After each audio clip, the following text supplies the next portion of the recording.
বাংলাদেশ বিমান বাহিনীর এই মুহূর্তে সবচেয়ে আধুনিক সমরাস্ত্রের মাঝে ইয়াক-130 ফাইটার ট্রেনের অন্যতম। এই যুদ্ধবিমানকে আরও বেশি শক্তি अस्सलामुअलैकुम वीवर, फिर से बहुत ही ज्यादा इम्पोर्टेंट वीडियो। याक 130 जो फाइटर जेट है बांग्लादेश के पास मौजूद, उसको अपग्रेड करना बांग्लादेश का मिशन है। और क्या बांग्लादेश ने उसको अपग्रेड कर लिया है या कर रहा है, आज की वीडियो का ये टॉपिक है। Without wasting the time video को स्टार्ट करते हैं। বাংলাদেশ বিমান বাহিনীর এই মুহূর্তে সবচেয়ে আধুনিক সমরাস্ত্রের মাঝে ইয়াক-130 ফাইটার ট্রেনের অন্যতম। এই যুদ্ধবিমানকে আরও বেশি শক্তিশালী করতে গুরুত্বপূর্ণ পদক্ষেপ নিয়েছে প্রতিরক্ষা দপ্তর। 2014 সালে রাশিয়া থেকে 24টি ইয়াক-130 প্রশিক্ষণ এবং লাইট অ্যাটাক যুদ্ধবিমান ক্রয়ের চুক্তি স্বাক্ষর করে বাংলাদেশ। রাশিয়ার সকল আধুনিক ফাইটার পরিচালনা করতে ইয়াক-130 প্রশিক্ষণ বিমান প্রয়োজন হয়। তৎকালীন সময়ে বাংলাদেশের পরিকল্পনা ছিল রাশিয়া থেকে আধুনিক যুদ্ধবিমান ক্রয় করবে, যে কারণে রাশিয়ার ইয়াক-130 প্রশিক্ষণ বিমান অর্ডার করে। পরবর্তীতে মার্কিন যুক্তরাষ্ট্র নিষেধাজ্ঞা আরোপ করার ঘোষণা দেয় 2018 সালে। অর্থাৎ রাশিয়া থেকে কোনো দেশ ভারী সমরাস্ত্র ক্রয় করলে ওই দেশের বিরুদ্ধে নিষেধাজ্ঞা আরোপ করবে। সুতরাং বাংলাদেশের পক্ষে রাশিয়ার যুদ্ধবিমান ক্রয় করা সম্ভব ছিল না। পরবর্তীতে বাংলাদেশ বিমান বাহিনী অতিরিক্ত ইয়াক-130 ক্রয় চুক্তি বাতিল করে। বাংলাদেশকে 16টি প্রশিক্ষণ বিমান ডেলিভারি প্রদান করে রাশিয়া, যার আর্থিক মূল্য প্রায় 600 মিলিয়ন মার্কিন ডলার, বাংলাদেশি টাকায় যার পরিমাণ প্রায় 6000 কোটি টাকা। বাংলাদেশ বিমান বাহিনীর জন্য এখনও পর্যন্ত এটিই ছিল সবচেয়ে বড় চুক্তি। বাংলাদেশ বিমান বাহিনী রাশিয়ার যুদ্ধবিমান ক্রয়ের জন্য দীর্ঘ সময় অপেক্ষা করে, তবে নিষেধাজ্ঞা তুলেনি মার্কিন যুক্তরাষ্ট্র, বরং আরও বেশি নিষেধাজ্ঞা আরোপ করেছে। তাই বাংলাদেশের পক্ষে রাশিয়ার যুদ্ধবিমান ক্রয় করা আর সম্ভব নয়, যে কারণে বিমান বাহিনীর ইয়াক-130 প্রশিক্ষণ বিমান তেমন কোনো কাজে লাগছে না। অথচ বাংলাদেশ বিমান বাহিনীর ইতিহাসে এটি সবচেয়ে ব্যয়বহুল প্রকল্প ছিল। এমন অবস্থায় বাংলাদেশের জন্য দুইটি বিকল্প ছিল। প্রথমত, তৃতীয় কোনো দেশের নিকট রপ্তানি করা। বাংলাদেশ বিমান বাহিনী এই ধরনের সিদ্ধান্ত গ্রহণ করতে আগ্রহী ছিল না, কারণ প্রায় 600 মিলিয়ন ডলার ব্যয় হয়েছে 16টি ইয়াক-130 ফাইটার ট্রেনার ক্রয় করতে, অর্থাৎ প্রতিটির জন্য 35 মিলিয়ন মার্কিন ডলার ব্যয় করেছে প্রতিরক্ষা দপ্তর। এমন অবস্থায় অন্য দেশের নিকট রপ্তানি করতে চাইলে অর্ধেক মূল্য পাবে না, সর্বোচ্চ 15 মিলিয়ন ডলার পার ইউনিট রপ্তানি করতে পারবে।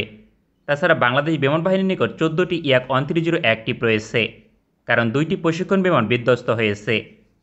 এক্ষেত্রে মাত্র 200 মিলিয়ন ডলার রপ্তানি করতে পারত।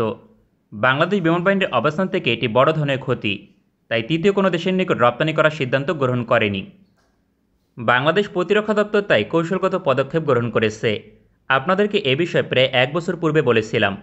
বাংলাদেশ বিমান বাহিনী চাইলে ইয়াক-130 বিমানকে মডিফাই করতে পারে, এক্ষেত্রে লাইট অ্যাটাক যুদ্ধবিমান হিসেবে ভূমিকা পালন করবে, ফলে বিমান বাহিনীর যুদ্ধবিমান ঘাটতি বহুলাংশে কমবে।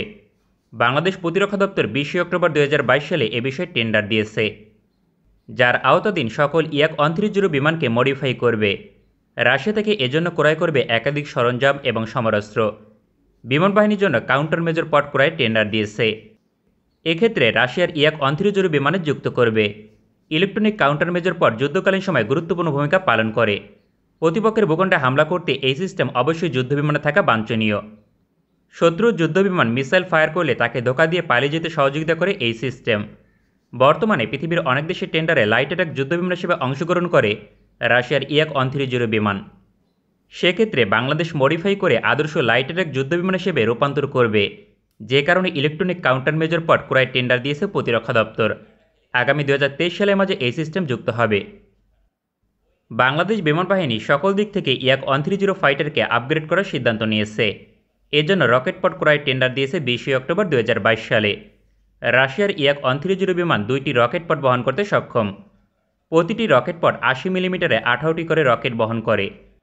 প্রতিপক্ষের অবস্থান লক্ষ্য করে ব্যাপক হামলা করা সম্ভব এই রকেট দিয়ে, যে কারণে সকল ইয়াক-130 বিমানে এই সিস্টেম যুক্ত করবে। পরিকল্পনা অনুযায়ী 2023 সালের মাঝে ডেলিভারি প্রদান করবে রাশিয়া। শুধুমাত্র রকেট পড নয়, সঙ্গে বড় সংখ্যক রকেট ক্রয়ের টেন্ডার দিয়েছে প্রতিরক্ষা দপ্তর। বাংলাদেশ যে কোনো সমরাস্ত্রের জন্য মোটামুটি বড় প্যাকেজ সহ সমরাস্ত্র ক্রয় করে। এক্ষেত্রে অন্তত 500টি রকেট যুক্ত করবে বিমান বাহিনী। এমনও হতে পারে এই সংখ্যা 1000টি অতিক্রম করতে পারে। 2023 সালের মাঝে বাংলাদেশের সকল ইয়াক-130 ফাইটার আদর্শ লাইট অ্যাটাক যুদ্ধবিমান হিসেবে আপগ্রেড হবে। কিন্তু প্রশ্ন হচ্ছে, বাংলাদেশ বিমান বাহিনী কতটা লাভবান হবে যদি সবগুলো ফাইটার আপগ্রেড হয়। বাংলাদেশের প্রধান প্রতিপক্ষ ভারত এবং মিয়ানমার, তবে ভারতের বিরুদ্ধে এই সিদ্ধান্ত খুব বেশি কার্যকর ভূমিকা পালন করবে এমনটি বলা সম্ভব নয়। তবে মিয়ানমারের বিরুদ্ধে যথেষ্ট কার্যকর ভূমিকা পালন করবে এ নিয়ে কোনো সন্দেহ নেই। বাংলাদেশ বিমান বাহিনীর ইয়াক 130 ফাইটার 2 ইঞ্জিন বিশিষ্ট, তাছাড়া গতি প্রায় সুপারসোনিক, ঘন্টায় 1060 কিলোমিটার, ফলে গ্রাউন্ড স্ট্রাইক মিশনে কার্যকর হবে। তাছাড়া শক্তিশালী বোমা বহনে সক্ষম। डेफिनेटली वीवर बांग्लादेश के पास जो ओल्ड फाइटर जेट है याक 130 या F7BGI फाइटर जेट उनको भी अपग्रेड करना चाहिए, लेकिन बांग्लादेश को और ज्यादा मॉडर्न और जदीद और लेटेस्ट जो टेक्नोलॉजी से लैस है फाइटर जेट उनको भी अपनी एयरफोर्स का हिस्सा बनाना चाहिए, अपनी फिजाइया में ऐड करना चाहिए, जिसमें J10C, JF70, thunder, Eurofighter, typhoon, F16 इस किस्म के जो जदीद और पावरफुल किस्म के फाइटर जेट हैं उनको भी अपनी फिजाइया में शामिल करना चाहिए। मिलते हैं आपसे नेक्स्ट वीडियो में इंशाअल्लाह, तब तक के लिए अल्लाह हाफिज।